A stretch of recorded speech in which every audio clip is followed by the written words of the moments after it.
Welcome, everyone, to our webinar this afternoon on a welcoming storefront, how to make your business more accessible to customers with disabilities. And now I am going to turn things over to get us started today on our session. Before we turn things over to our speaker, we're going to have a word from Johnny Bailey. Thank you, Nancy. Good morning and good afternoon, everyone. My name is Johnny Bailey. I am one of your hosts and organizers for today's session. I work very closely with Mid-Atlantic ADA Center and Transcend to help them provide programming and storytelling for diverse audiences. I'd like to welcome everyone to our webinar today, A Welcoming Storefront, Making Your Business More Accessible for Customers with Disabilities. Very, very important topic that I think is not touched on nearly enough. My mission at work is to close the racial wealth gap. And I believe that technology, entrepreneurship, and financial wellness are the vehicles that can help accelerate diverse economies. So this topic is really important to me as I've helped thousands of business owners improve their digital and physical storefronts to increase their revenue and provide better experiences for their customers.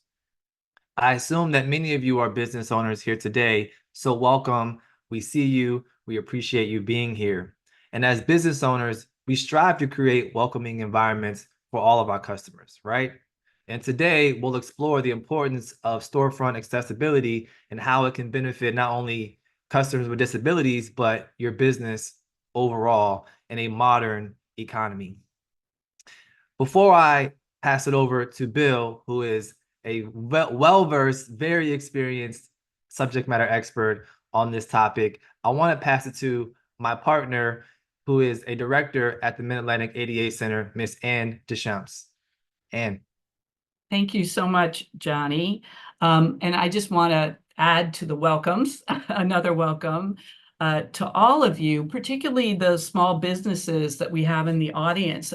As Johnny said, this webinar is part of our ongoing efforts in collaboration with Bailey Media Group, where Johnny is from, to educate small businesses and, of course, everybody, including people with disabilities, about how to include people with disabilities and the ADA. We hope all of you enjoyed today's webinar and that you'll sign up to participate, if you haven't already, in our webinar second part of this series of welcoming digital storefront next week on October 2nd.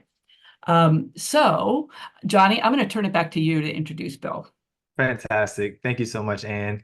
As Anne mentioned, this is a two-part series. So some of you will have a physical storefront, brick and mortar shop, and some folks are literally just e-commerce based digital storefronts. So we'll have a session for you as well. Next Wednesday, we'll be covering a digital storefront and how to make your website more accessible.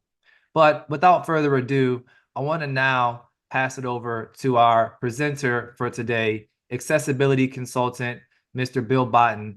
Bill, before you jump in, please give us a little bit of background, add some color to the work you've done in this space and why this topic is really important to you. Thank you, Johnny. And I too would like to thank everyone for the opportunity to be in front of you during your lunch hour today. My name is Bill Botten. I am recently retired from the U.S. Access Board, where I served in several different roles, but also as a training coordinator and technical assistance specialist. There, I worked on accessibility issues under the Americans with Disabilities Act and the Architectural Barriers Act, specifically recreation facilities, but also the standards that we're going to talk about today. Those minimum requirements that enable a person with a disability to participate in your storefront or your retail space. I am a person that has blonde hair, Caucasian. I'm in my 60s. I'm wearing a white plaid shirt. But the one thing you can't see in this image of me today is that I'm also a manual wheelchair user, and I've used a manual wheelchair now for more than 40 years as a result of a motor vehicle accident. Raising a family, living in this metropolitan area, it was always a challenge, right? To get the goods and services. A lot of times Amazon fills that now for people, but the welcoming storefront is so important to make sure that everyone has an opportunity to participate, enjoy your services, enjoy the products that you're selling, and the opportunities you're providing to everyone. And so, again, it's my pleasure to be in front of you today and talk to you about some of the simple things that you can do to make sure that you have a welcoming storefront and support that need of persons with disabilities. So I'm going to move on to slide number 13. It's just a basic agenda, and we're going to talk about some basic accessibility and how structural barriers limit the ability of people to participate. And hopefully we can provide you with some tips and resources that make your job easier in facilitating some of these accessibility issues. Moving on to slide 14, it has an image of George Bush Sr. signing the Americans with Disabilities Act in 1990 on the South Lawn of the White House, and also the cover and first page of the overview. They are minimum requirements. The Americans with Disabilities Act 34 years ago was instrumental in making sure that individuals with disabilities not only could access facilities, but take advantage of programs and services, making sure that for the first time ever, persons with disabilities had the equal opportunity to get on public transportation and into state and federal and city and state and private facilities by providing accessibility through an accessibility document, a construction standard, as you will, for new construction and alterations, a minimum set of requirements that are now required. In 2010, the standard was readdressed, and you can see that cover on this slide number 14. The standard was updated to include a lot of new things, but I think really to make sure that circulation paths were the same for persons with disabilities as persons without, and recreation facilities, and including play areas, have a minimum set of accessibility requirements to comply with. The standards apply on slide 15. The standards apply to existing facilities as well. So not only new construction and alteration, but existing facilities, especially Title III, which means you're a private facility or a public accommodation, commercial facility, have what's called programmatically to readily achievable barrier removal, which means that over time, it's so important to understand where your barriers are in your existing facilities. Do you have a stair at your front door? Is your door that over time, the expectation is that you would try to eliminate those barriers whenever possible financially. The Department of Justice has really termed readily achievable barrier removal as something that's cheap and easy.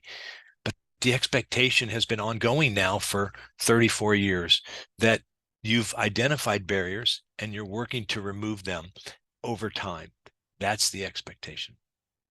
There are tax incentives. I'm on slide number 16 for improving access in your facilities. Section 44 of the IRS code provides a tax credit and a tax deduction that may be available to your business for improving the accessibility of your facility, and hopefully helps with that alteration cost to make sure that everyone can participate. My slide 17 talks about designing for children because it's so important, especially in facilities that your clientele, your customers are child-based. You're providing services or facilities or elements or pieces for sale that support children. We want to make sure that independence is key, right? We want to make sure that young people have the same opportunity to use a drinking fountain or use a toilet room, that they can get through doors. You know, typically standard doors and especially exterior doors can be very challenging to get through. Now, I know not a lot of children are going to be traveling to your facility independently, but the idea of making sure that your facility supports their needs as well, I just wanted to highlight, because when you think about the steepness of ramps and how difficult that is to maybe do independently in a manual wheelchair, or how you reach things that are over an obstruction or things that are in your way, or how do I make sure that they can also participate in looking through things that they want? Maybe it's a bookstore or something that has toys or puzzles. How do we make sure that they're at a level that doesn't require them to continually ask for help, right? That they can do as much independently as possible. And especially if your facility is catering or hosting young people with disabilities, you want to make sure that they're as independent as possible within your facility. Slide number 18 talks about alterations. So you have this existing facility and you do decide to alter. You've got some alteration project going. Know that what you touch, you fix, needs to comply with accessibility standards. So if you were replacing the door hardware on your bathroom and it was currently a knob, it would now need to be replaced with something like a lever style door handle so that that door handle would be accessible. So it wouldn't require you to widen the door, but it would require you that whatever you touch, you're changing, that you comply with accessibility standards, really what we call to the maximum extent feasible of existing facilities. Remodeling or renovations, reconstruction could include maintenance. If you were just changing the wall coverings, maybe going from paint to wallpaper, that is not addressed by accessibility standards and wouldn't trigger what you touch, you fix, right? Because there's not an accessibility requirement. But if you changed out the floor material, maybe you were going to go from a stone, polished stone to partly carpeted. Carpeting and the floor surface along accessible routes is specifically called out as being firm and stable. And there are specific requirements for the pile height of carpeting. There are certain exceptions of what you touch, you fix during an alteration projects. There's also requirements for additions. So if you're adding on to your facility, there's additional responsibilities that come to the existing building, not only the addition you're adding on. The addition you're adding on would have to fully comply, but there are triggers to the existing facility that are triggered when you add on to it. There's also exceptions for historic facilities. And what I'd like to say about this is that make sure the element that you're touching is on someone's historic registry. Then you have exceptions, okay? But if the whole building, they don't call out, maybe they only call out the facade of the building and the rest is not historic, and you can't touch the facade of the building, which may trigger that you can't make your front door wider, right? So how do we get around that? There are exceptions for historic facilities that are on historic registries, state historic registries or federal, that can limit accessibility improvements based on that historic significance, but it needs to be on a registry. If it's you're inside a historic building and you're changing the bathroom and nothing about the existing bathroom is historic, then there would be no exception for you to make that toilet room fully compliant upon an alteration to that space. Slide number 19 talks about accessible routes, because this is really the key, right? Is how do people get from your site arrival points? Maybe it's a bus stop, maybe it's a sidewalk out front, maybe you have street parking or you have a parking lot. All of those site arrival points are required to be connected with an accessible route. And an accessible route is a route that's a minimum of 36 inches wide, has a running slope typically no greater than 5%. If it's greater than 5%, you've now got a ramp. It could include a curb ramp. Your accessible routes could include a platform lift or a ramp. It also could include an elevator. If you're on a multi-level facility, your accessible routes may include an elevator. So the graphic that I'm showing here on slide 19 is an entrance outside of a graphic outside a building, and it's just talking about how do we connect that access aisle from our accessible parking spaces or our passenger loading zones or streets and sidewalks. And the requirement is from every transportation stop, there needs to be an accessible route. How are we dispersing the accessible parking so that, maybe some of the accessible and van accessible parking is placed outside of the entrance to your facility? Or if there's only street parking, is there the availability for accessible street parking within that linear block or within a block space, so that persons with disabilities have the opportunity to get to your storefront? Very important to consider how those routes of travel affect the opportunity to participate. If there's not accessible parking, I shared with you early on that I'm a person that uses a manual wheelchair, and if there's not accessible parking, it can greatly limit my availability to get to you, right? It may be very difficult. I might have to travel several blocks, maybe to a public lot where it does have accessible parking.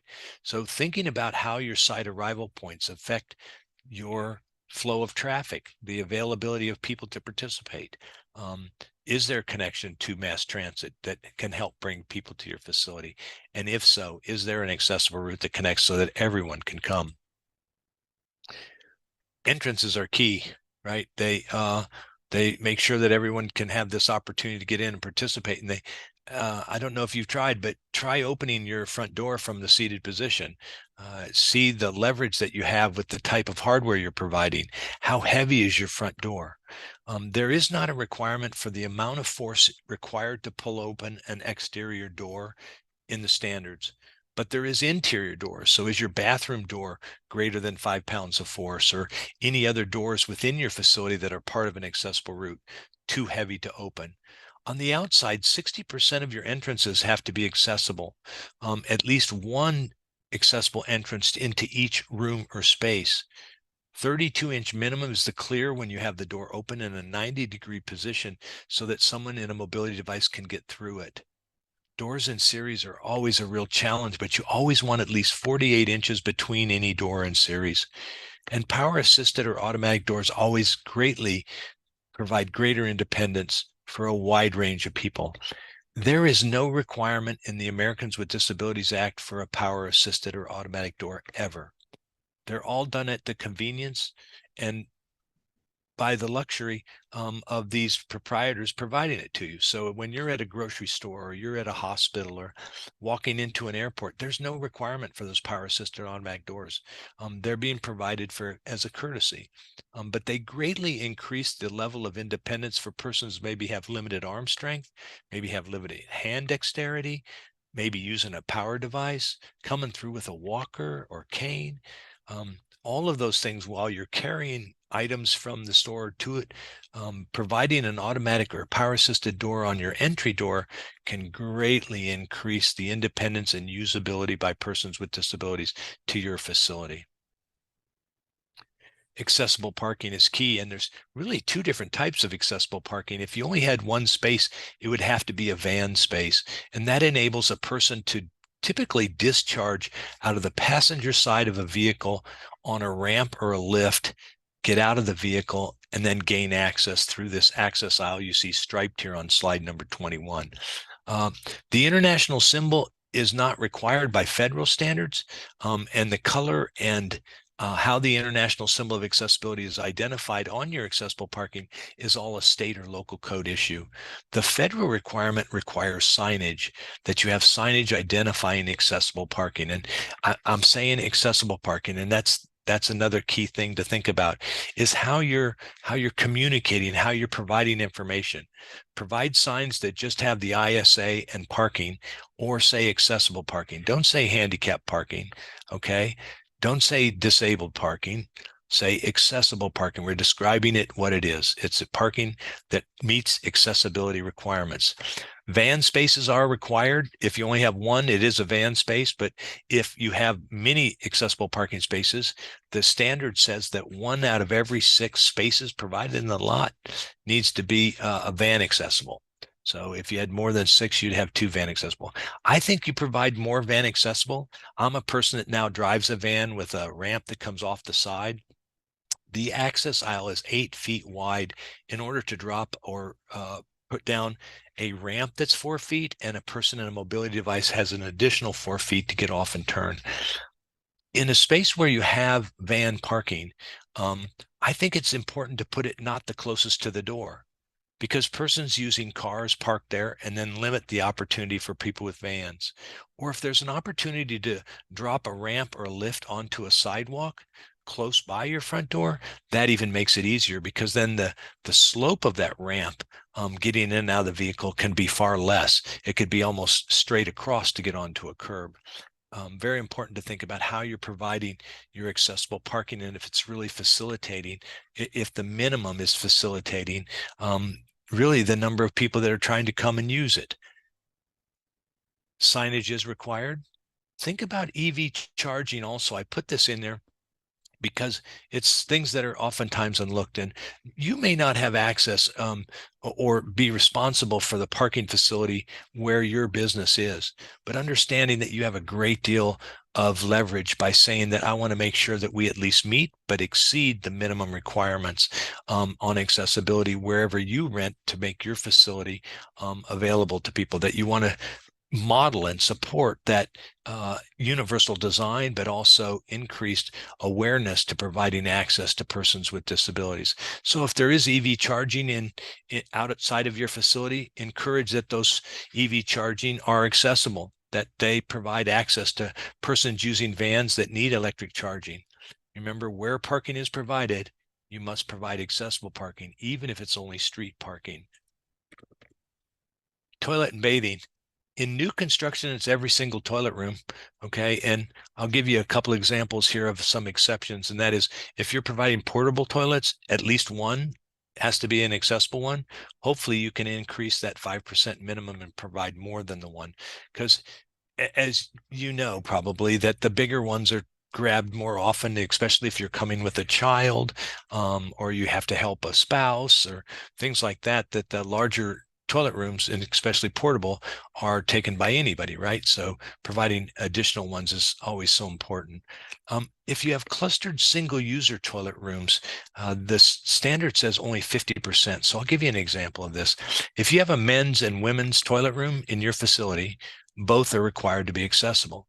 If you had two unisex or family restrooms, only one of the two would be required to be accessible.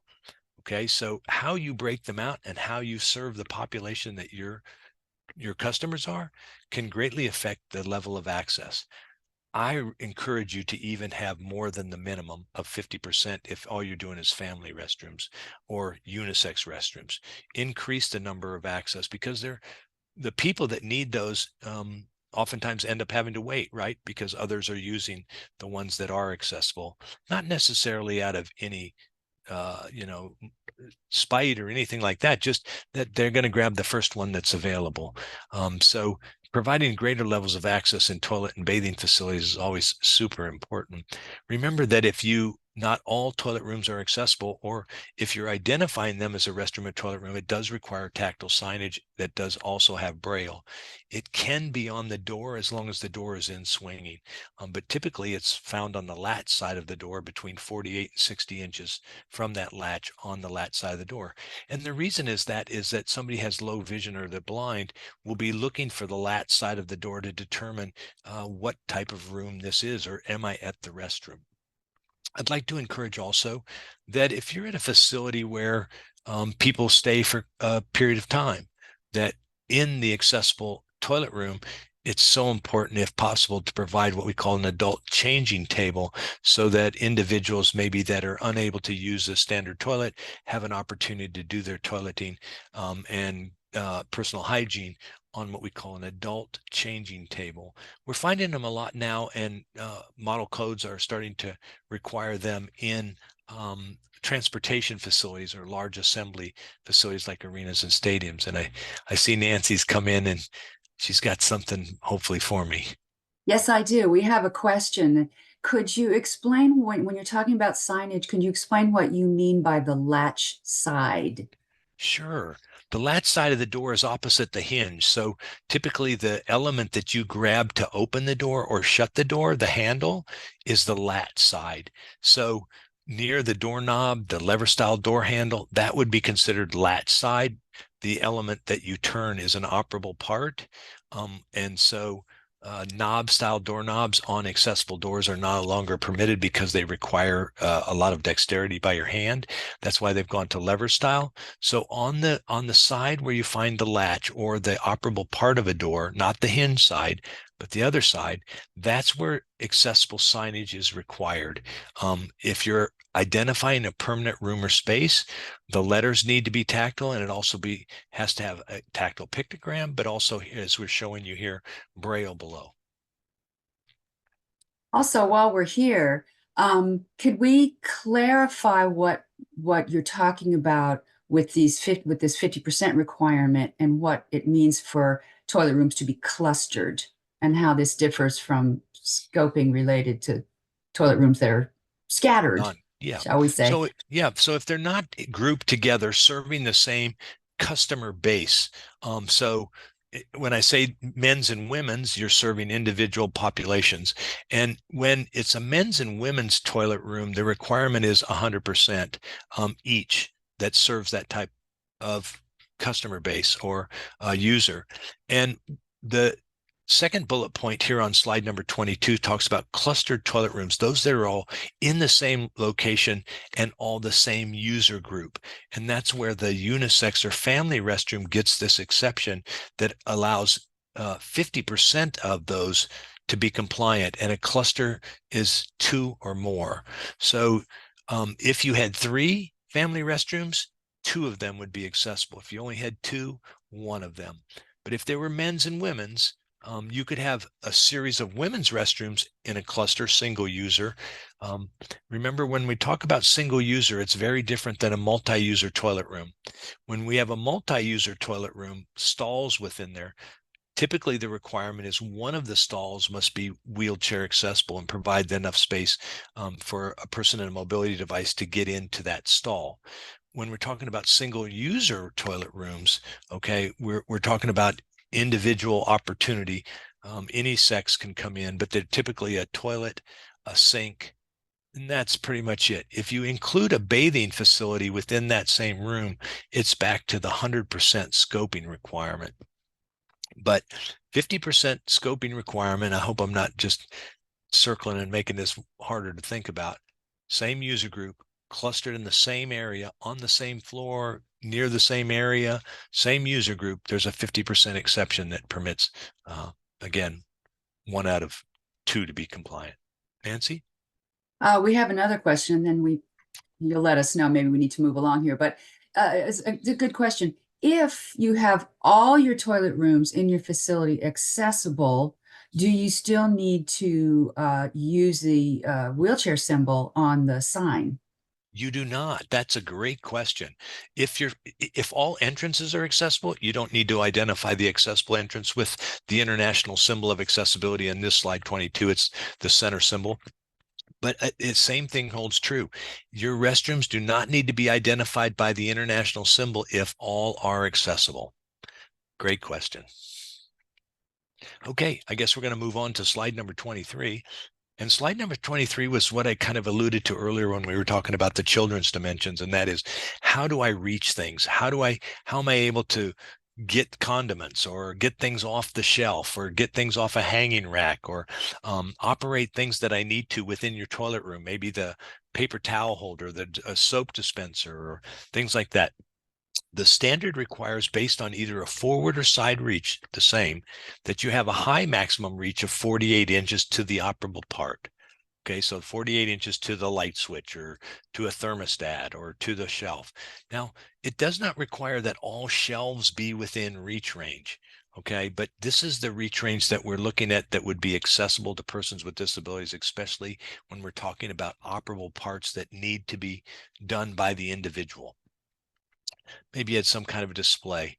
The minimum low reach is 15 inches. So that's a good threshold to think of this area as those using mobility devices. That's pretty much their reach. There's also requirements for reach over an obstruction. Say you had to reach over a counter, or you had to reach beyond something that was in your way to get onto or reach something else. There's also, I'm showing you here that the base that's next to the person in this wheelchair on slide 23 is keeping them a distance away from the wall where they can reach 15 to 48. That is permissible to be up to 10 inches away from the element. Anything we start getting greater than 10 inches, that high and low reach starts to change. Okay, so the further you are away from an obstruction, the harder it is to reach up high. There are advisories for children, especially if you're creating a children's space. You want to make sure that it's as independently usable as possible, and that would be to include children's reach ranges. So operable parts required to be done by your customers. oftentimes not so much staff or employee things that can be a lot higher. But if you were to employ a person with a disability, you would want to make sure that those critical things that need to be achieved as part of that job description could be done within this reach range requirement of 15 to 48, whether it's a forward reach or a side reach.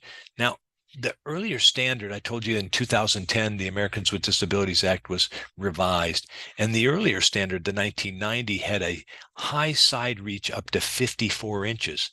So you could still have elements in your bathrooms or existing facilities that had a high side reach, maybe a light switch, or maybe to get to the paper towel holder in the bathroom. It's still at 54. The standard says until you alter that element, you can keep it at 54 inches until you alter it. But if you altered that element, maybe put in a new paper towel rack, the new one would have to have a maximum high reach to operate that element at 48 inches. I'm moving on to slide number 24, and this is another part of that feeling welcome and making sure that everyone can participate. I can't tell you how many times I go into a facility and they have a lowered counter and they're using the lowered counter for publicity, merchandise, advertising stuff. Maybe it's an employee's, they're keeping their stuff there, but it's not used for customer service. Make sure that if you are lowering a portion of your counter, that it's not used for other things, but it's used for persons using mobility devices, short stature, even children have an opportunity to participate and fully communicate back and forth with whatever sales or service is happening. So I'm showing you the standard says you can either do a forward or a parallel approach. When we're parallel, you can see that the person in a mobility device here on slide 24 on the left-hand side is sitting parallel to the counter and reaching up to it. The counter can be a maximum of 36 inches for a 36-inch in length if you're doing parallel. You could have it higher after that, but the one thing that you want to understand is that whatever the depth of counter that everyone gets needs to be the same as the accessible counter. So parallel approach is permitted to go 36 inches high, and it needs to be a minimum length of 36 inches. If you did a forward approach, we're talking about the opportunity to get your knees and toes up underneath it, similar to a table. So you have a knee and toe clearance requirement. Again, you can go on sales and service counters up to 36 inches max, and a 30-inch minimum width or length is required if you're doing a forward approach with knee and toe clearance. When I talk about knee and toe clearance, we're talking about 17 inches under, I like to say, from where my beer belly hits that front counter. Your toes and your knees get 17 inches underneath, starting at 27 inches to the bottom edge of that counter. So the bottom edge is at 27, top no higher than 36, and you get 17 inches deep for your knees and toes. Slide number 25 is showing again a person using knee and toe space, but this time it's under a dining surface, or it could be even a work surface. Dining and work surface is similar to when we're talking about sales and service, but there's a requirement that at least 5%, but no fewer than 1 of your tables or your dining surfaces, and it does talk about fixed dining surfaces or work surfaces, have a 27 inches minimum to the underside, 28 to 34 to the top side. We're looking at that knee and toe space, as I talked to you earlier, is a minimum of 17, but up to 25 inches to get underneath. Now, I'm showing you a center posted table, and this person, you can see that the base of the table, this person's up on it. The standard would permit up to that half-inch change in level, as long as a quarter of the half-inch is beveled at the beginning, underneath that table for a center pedestal. As a wheelchair user, I hate this. It tips your chair up a little bit. So as you see him here, you end up leaning forward for your whole meal or while you're working there, because your front end is now higher than you're used to. Really, a 4-posted table is the best way to go for accessibility. Remove that center post whenever possible for access, to make sure that somebody can get underneath it easier. Now, the top has to be no higher than 34, but you could have the bottom edge higher than 27. So you could have it at 32. And I honestly believe having it a little bit higher on the bottom side facilitates greater access by those maybe using a scooter or those using a power chair, with maybe have a joystick or armrest that don't get out of the way real well, or that they sit higher, their knees are up higher. So minimum to the underside, 24 inches, minimum to the top side, or maximum to the top side is 34 inches as shown in the graphic here on slide 25. We had some questions about signage a minute ago, and that is, remember that if everything's accessible, there's no requirement to put the international symbol identifying accessible things. Like if you were at a store that had multiple checkout lanes, and you met the minimums on all checkout lanes, you would not need the accessible icon or ISA identifying which aisle is the accessible one, because they all are. But if there is only one accessible checkout aisle to go through, it would require that to be identified with the pictogram, the ISA, International Symbol of Accessibility. When we talk about tactile or visual signs, those for persons that may have low vision or that are blind, the requirement is that if you're identifying a permanent room or space, okay, room 123, not likely to change, that is where we'd have tactile and visual signage and braille. Restroom, again, if not all are accessible, the restroom sign would be tactile, would be braille. So any lettering would be raised and the pictogram would be required on that. Exit signs, floor B, when you get off of an elevator, on the jamb, there's a tactile signage on every elevator on both sides. That's because not every elevator has an audible floor designation tone. It might just ding when you're there, but being able for somebody with low vision or that's blind, being able to reach out to the door jamb when the door comes open to determine tactily what floor they're on is required by law. If you ballroom A, the C. Smith room, all of those would be permanent rooms or spaces expected to be identified by signage that's tactile and visual. Visual only is typically things like exit this way, accounting department, visitors must sign in, any type of conduct or orders, rules of order or things like that would be visually only. And they're interior signs. Exterior signs, unless they're speaking about an interior space, typically are not required to even have the visual requirements. And when I talk about visual requirements, I talk about things like the size of the font, the contrast between the light and the dark backgrounds, things like that. Those that are exempt, those signs are building directories. That seems kind of foolish to me because you'd want people, if you come into the atrium, to have the opportunity to have visual opportunities to understand where everything's located. Also, if a office is designated to a specific person, so it's Mr. C. Smith's accountant, that's his office, that is exempt as well, expected to change over time. Remember, if it had that Mr. C. Smith, but also underneath it, room 123, the room 123 would have to be tactile and braille. Temporary events. If you're holding a book fair, you're holding some kind of a special event, don't forget about access.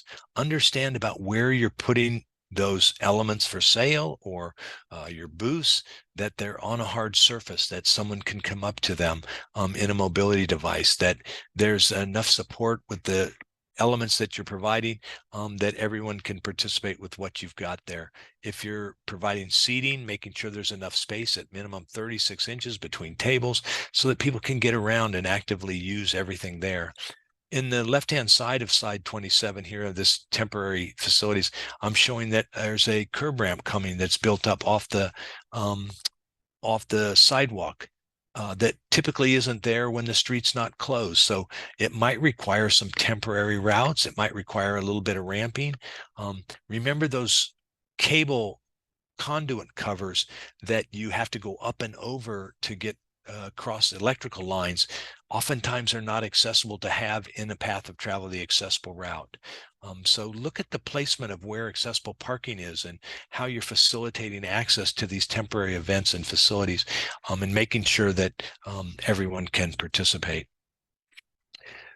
We told you that we were going to also help you with some opportunities to understand how to get more resources. And there are webinars as well as there are online guides and animations through the U.S. Access Board, the agency I used to work with, that are on a lot of these specific topics that you can look at, provide to your contractors, provide to those design professionals you're working with. But I think if and when I ever had the opportunity to own a storefront or a store, I would be thinking, how do I facilitate access by multi-generations? I want young to old to be able to utilize and access everything that I've got, but also persons with disabilities. So we need to be inclusive. So I want it inclusive and multi-generational, and that's really the inviting, welcoming storefront that we want to promote through this webinar, is understanding the minimums in accessibility, trying to go beyond, encouraging those that have control over your parking areas, your access from maybe bus stops or sidewalks. How do we support to make sure that everybody has access? How do we make sure that the facility that we currently have meets the minimum requirements by doing a review, an understanding, a conscious review, and writing down where barriers are, and then making a plan to try to eliminate those over time to make yourself more accessible. So I encourage you to look through the 2010 ADA standards for accessible design and use those guides to talk about door maneuvering clearance, or protruding objects, or what's required as an operable part, or what floor or ground surfaces are better. How do we make a restroom more accessible, provide that additional space? And what exceptions do I have to use in case my existing facility really could never be made accessible? I'm hoping Nancy's got a bunch more for me. Yes, we have a do have few. a couple more questions. One thing, questions about signage, and I don't know if you want to jump back to that slide, but want to maybe clarify a little bit of confusion about the distinction between signs that identify permanent rooms and spaces and require tactile features, and signs that are informational or directional and only require that legibility piece, that easy to read, visual access. So maybe you could talk a little bit about that distinction and why the different requirements apply to the different types of signs. Sure. I think the expectation really is, how would a person of low vision or that is blind find Braille or tactile signs if they weren't located in the same place regularly, right? They're not going to be walking around waving their hands trying to find some outdoor sign that talks about where to go. They're not going to be looking around your facility to find tactile or Braille elements that describe what's going on in your building or your facility. Those tactile and Braille requirements, tactile or raised characters, are required when they're placed at a door of a permanent room or space. That's when you have tactile signage requirements, when it's placed at a door identifying a permanent room or space. And the examples I'm given here on slide 26 are that, a permanent room or space. It's room 123. It's your toilet or restroom. A mechanical room is not going to change. Floor B is not going to change. Ballroom A, the C Smith room, all of those would be found at the entrance to the room or space. And it would identify both tactily with raised characters and Braille, but also visually at the door. So the visual requirements are just like what Nancy said. They're information and directional, because you're not going to find the sign hanging from the ceiling that says accounting department and has an arrow to your left, or that visitors might sign in. There's no way somebody low vision or blind is going to probably find that sign. And so the expectation here is only the visual requirements. The visual requirements talk about the font size based on the visual distance you're looking towards the sign, but also talk about the contrast of making sure that it's maybe black lettering on a really light or white background. How do we make those two contrast as much as we can? So visual content is typically directional or informational signage, not identifying a permanent room or space.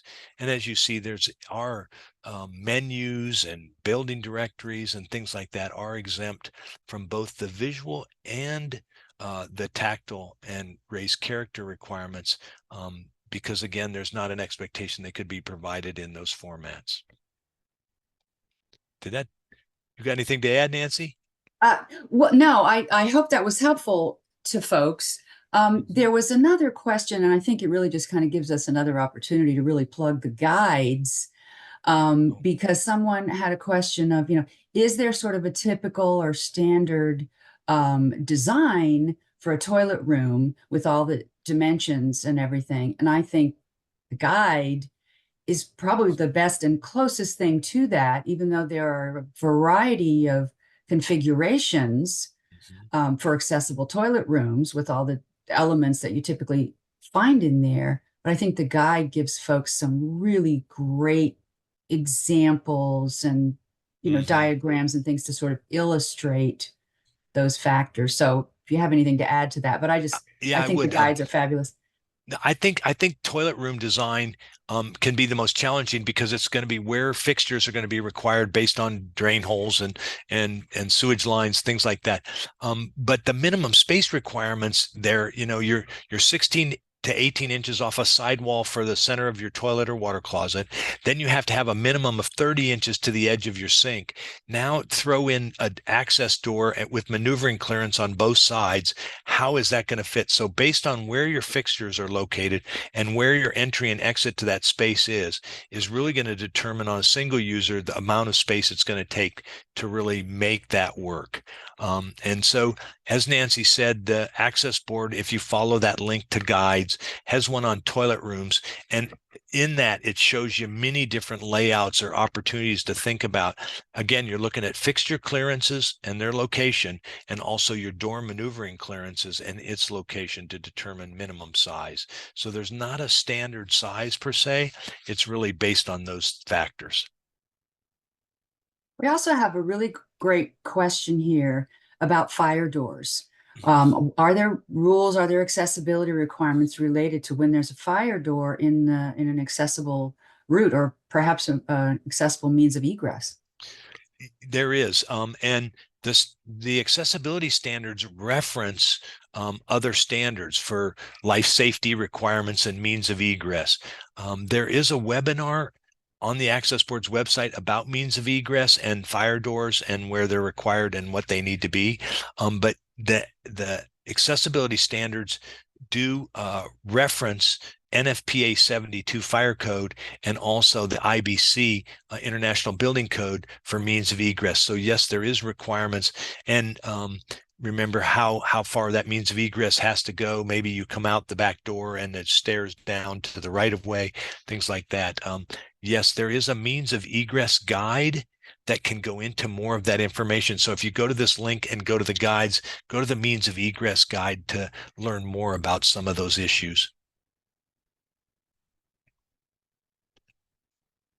Fantastic, Bill. You're just great information here. We actually had a comment in here. This is not really a question, but an interesting comment from when you were talking about the fact that in most instances where all your elements are accessible, you don't need to identify them with the International Symbol of Accessibility to distinguish them.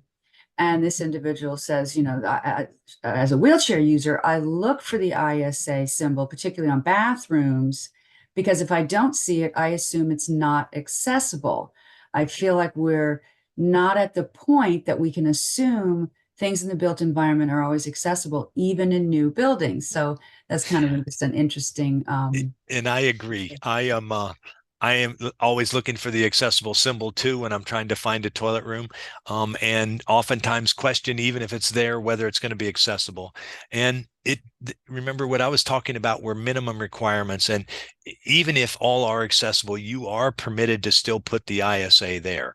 And if you think that helps wayfind people or provides information that you still want to present to your customer base, to people servicing your facility, I say go ahead and put the ISA there just to let everybody know. But I say that if you're going to put it there, make sure that it really is accessible. Don't put it there just because you want to just say this is where you should go. Make sure that you are compliant, you meet those minimums or exceed them, and then identify them. But it can be challenging if it's not placed there, an understanding to know if they really are accessible. But I think even when the symbol's there, you go in with that attitude anymore, that it may not be compliant, that they might say this is the accessible one, and that might mean you get through the door. The standard doesn't require it if all are. Yeah. There are only a few times, I guess, like with parking spaces where we really do need to have it there to, to identify things. But yeah, in a lot of cases, and I know in some places people use the ISA even on elements where it's not even really addressed because they're trying to convey that this is the dining table that's intended, that's accessible because it's different maybe Yeah. from others. And so it's sort of a courtesy kind of an indication. But we also have a really good question here from somebody about, do you have any thoughts or ideas when you have particularly something like a temporary event that's on a grass surface? I think that you want to move it to the hard surface and not have it on the grass wherever possible. Put it in a parking lot. Make sure that the roots are accessible. If it's going to be grass, there's products like beach mats that can be used to create accessible routes. But put the accessible parking and access aisle and the accessible routes on hard surface whenever possible. Maybe the booths and stuff and everything is all in a large parking lot instead of a grass field. Look at how you're creating those routes, because temporary facilities are required to provide accessible routes connecting elements and spaces on the site. There is not an exception for that. So it can be very challenging if you're going to put something in the grass, thinking about how you're going to facilitate persons using mobility devices to really gain the same level of access. And let me just say something about the ISA, the International Symbol of Accessibility. I strongly urge that you use the one in the standard, not the Speedy Wheelie, whenever possible. There's guidance on that as well. But use the sitting up straight, the International Symbol of Accessibility. And when you're using it for wayfinding, telling people that this is the entrance door, if the common circulation path, the way everybody goes in, is not the accessible way in, I think overuse of the ISA in that instance is really what you want to do, because I can't tell you how many times you're left wondering, am I going the right way? Is this the right door now I go through? Things like that. I think overuse of the ISA in wayfinding to the accessible entrance can be very helpful. If I could Let's say one see. last thing in closing before we turn it back to Johnny, and I just wanted to say that I appreciate the opportunity to be in front of you, and you accepting this information as how to improve the opportunities for everybody to participate. It's so important. We really addressed a lot of those issues that for persons using mobility devices, but think about those that are neurodivergent that may need a quiet space if there's a lot of commotion or activity going on in your facility. Think about how we can facilitate people that maybe have a communication disability where it might be harder to communicate to and from, or somebody that's deaf maybe going through the process of trying to buy something from you and they don't speak English and they use sign language. So think about all the different ways that you can facilitate greater access. And if I could just take one more minute, I lived in a very small community when I grew up, and I was a Lutheran, and the Catholic Church provided sign language interpreting. And our pastor, when we went after him to say we wanted to provide sign language interpreting, he said, well, everybody's Catholic. Don't take that. Don't take that idea that people don't want to come to your facility, or that you shouldn't be modeling the same type of accessibility that someone else is. And I encourage you to look throughout your facility, not only physically, but also the services that you provide and the opportunities to interact with your staff, and how they communicate with people with disabilities, to provide that welcoming storefront for everybody. And thank you for this opportunity to speak today.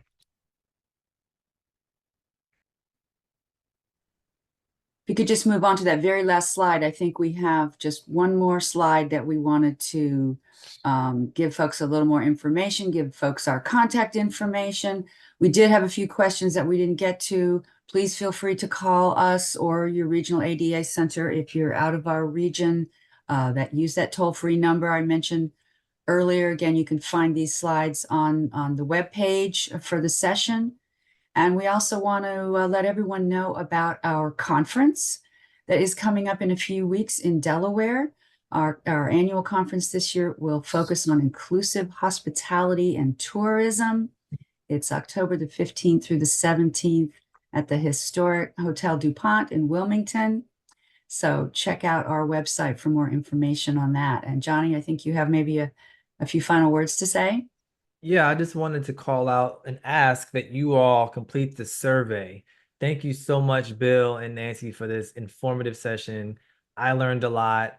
I felt very informed by some of the graphics and illustrations around the difficulties of accessibility. And I really appreciate the context and opportunity to walk in someone else's shoes today. So I hope you all who are serving people with disabilities, or maybe you yourself have a disability, could resonate and understand the importance of this topic. I am asking my team here that they can potentially drop the survey link in the chat so that you all can conveniently fill that out before you drop off this session. Okay, there it is. It's in the chat. I'll give you all a minute to take a look in the chat right now. It's a SurveyMonkey link. This survey is really important. We had about 90 participants today, and we want to make sure that this content was relevant, it was timely, that you all got what you needed, and also listen to you and allow you a chance to let us know what else you would like to hear from us and how we can be informative in being a partner to you all in growing your business and reaching your accessibility goals. So please take 1 minute to fill out the survey. It really helps us develop these sessions and make these improvements and iterations as we continue to roll out these impactful series. And as I let you go, I want to remind you that owning your business is a privilege and a responsibility. Supporting your community means shopping your values and providing accessible spaces for those people that you care about. And mentorship means lifting as you climb and networking across. And if they ask you why, the answer is that we are the leaders of right now. On behalf of the Mid-Atlantic ADA Center and Transcend, thank you, Bill, Nancy, Ann, Maynard, all of the team that supported this event. Part 2 is coming up next Wednesday, same place, same time. You'll have an email. I think we have over 200 registrants for that session. It's going to be a really good one on digital storefront. Don't want to miss it. See you all next week. Have a wonderful week. Be safe, be kind, be blessed. Peace.